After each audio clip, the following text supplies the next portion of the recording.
تو کوئی کمال کی بات نہیں ہے، لیکن انسان کے لیے ناممکن ہے۔ درمیان قار دریا تختہ بندم کر دئی، باز بھی گوئی کہ دامن ترمکن ہوشیار باش۔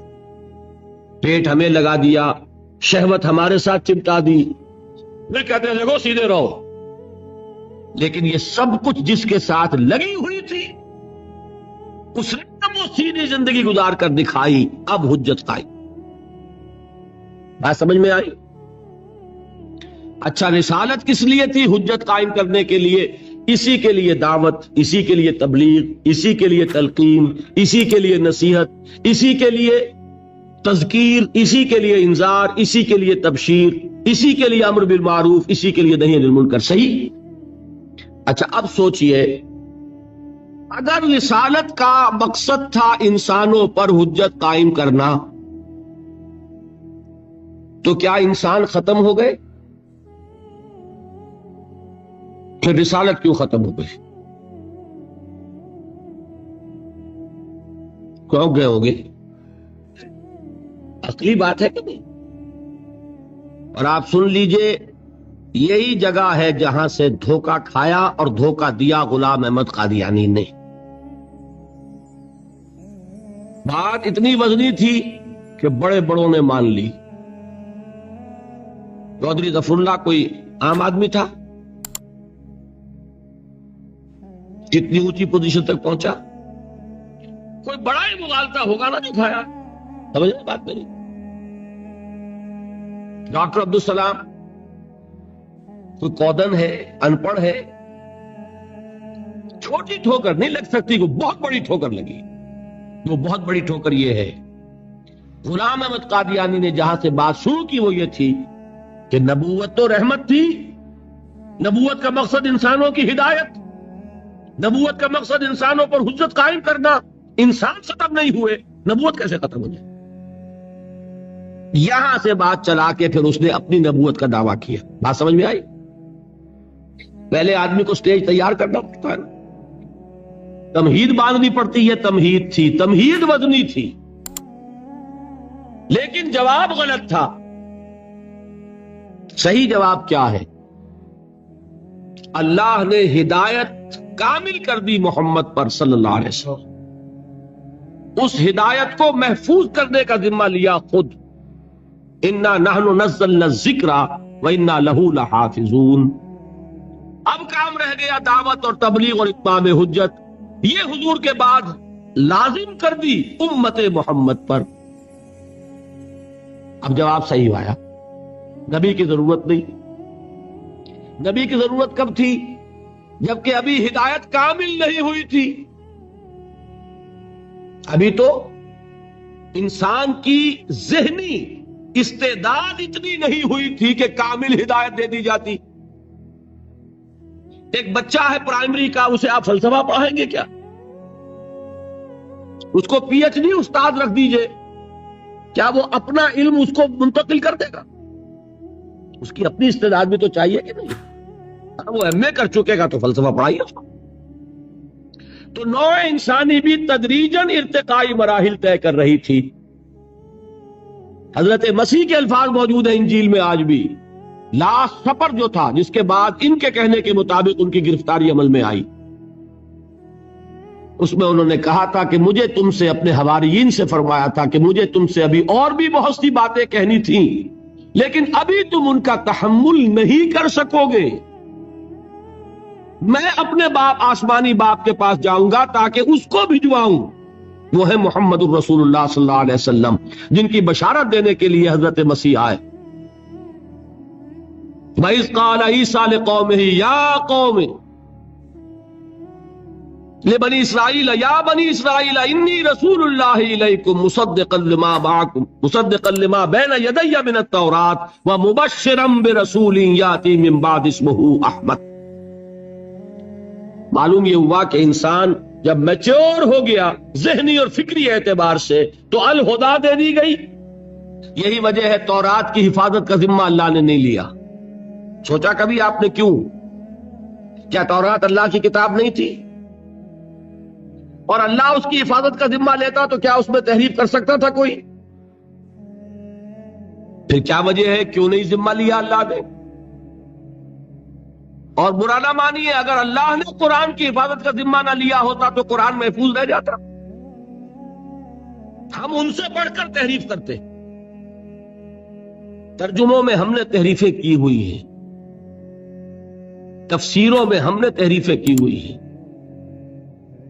خود بدلتے نہیں قرآن کو بدل دیتے ہیں، ہوئے کس درجہ فقیہان حرم بے توفیق۔ اسی قرآن میں ہے ابتر کے جہاں کی تعلیم، جس نے مومن کو بنایا ماہ پروی کا امیر۔ یہ سب کچھ تو ہم نے کیا کہ نہیں کیا؟ ہاں، متن کا پر ہمارا بس نہیں چلا۔ کیوں؟ اللہ نے ذمہ لیا۔ اللہ ذمہ لیتا تورات کا تو اس میں نہیں ہو سکتی تھی، انجیل میں نہیں ہو سکتی تھی۔ اب یہ ترجیح جو قرآن کو دی کیوں دی؟ اہل منطق کہتے ہیں ترجیح بلا مرجح، بغیر کسی سبب کے ترجیح دینا تو ظلم ہے۔ آپ دونوں کا حق برابر ہو، آپ کو ترجیح دے دی جائے، ظلم کہیں گے کہ نہیں؟ اس کو کوئی بنیاد ہونی چاہیے، مرجح ہونا چاہیے، ترجیح کے لیے کوئی سبب ہونا چاہیے تو ترجیح دی جا سکتی ہے۔ تو یہ ترجیح بلا مرجح نہیں ہے۔ مرجح یہ ہے تورات ابھی انٹرم پیریڈ کے لیے ہدایت نامہ تھا، انجیل ابھی درمیانی عرصے کے لیے ہدایت نامہ تھا، ابدی اور کامل ہدایت نامہ آنے والا تھا، تو ان کو پریزرو کرنے کی ضرورت کیا تھی؟ ہاں، ابدی ہدایت نامہ آیا، اس کو محفوظ کر دیا۔ اب تا قیام قیامت اس کے اندر کوئی تحریف ممکن نہیں۔ اب ہدایت کامل ہو گئی، وحی کی کھڑکی بند، اب کام کیا ہے؟ اس کو پہنچانا۔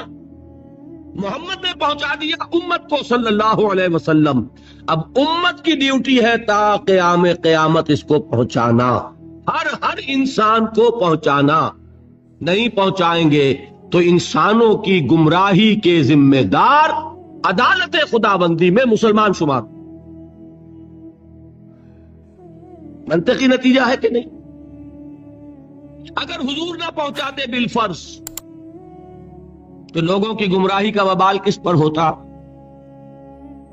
دیکھیے، یہ وجہ ہے حضور نے حجۃ الوداع میں گواہی لی ہے۔ 1.25 لاکھ یا 1,40,000 کا مجمع تھا صحابہ کرام کا،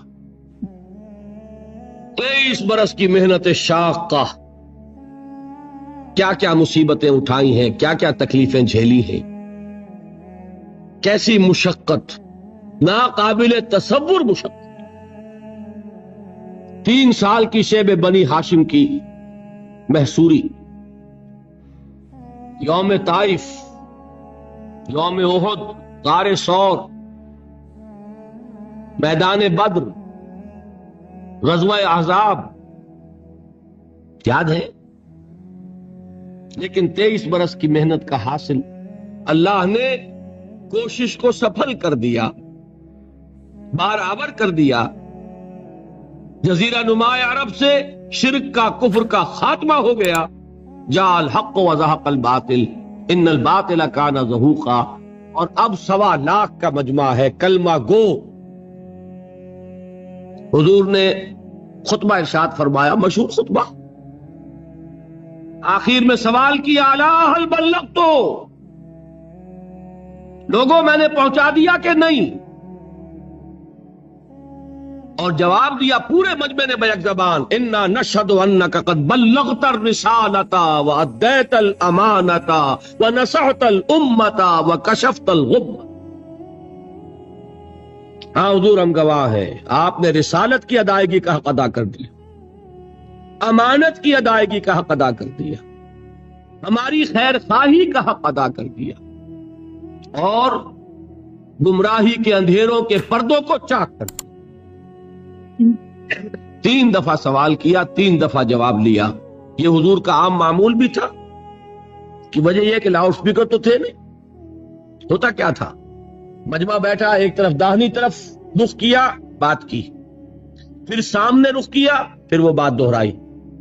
جب داہنی طرف رخ ہے، بائیں والوں کو نہیں سنائی دے گا، پھر بائیں جانب رخ فرمایا اور بات کی 3 مرتبہ۔